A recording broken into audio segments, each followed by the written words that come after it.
आज मी वनताराच्या अधिकाऱ्यांना बोलवलं होतं, त्यांच्याशी मी चर्चा केली।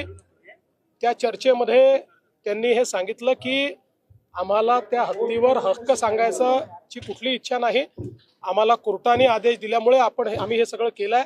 मी त्यांना सांगितलं की मग असं असेल तर तुम्हीही आमच्या सोबत सुप्रीम कोर्टात जॉईन झालं पाहिजे आणि आपण जॉईंटली सुप्रीम कोर्टाला विनंती करू की हा हत्ती म्हणजे माधुरी त्याला तिथेच आपल्या कोल्हापूरमध्ये नानणी मठ जे आहे त्याच्या परिसरामध्ये तिथेच आपण एक रेस्क्यू सेंटर तयार करू।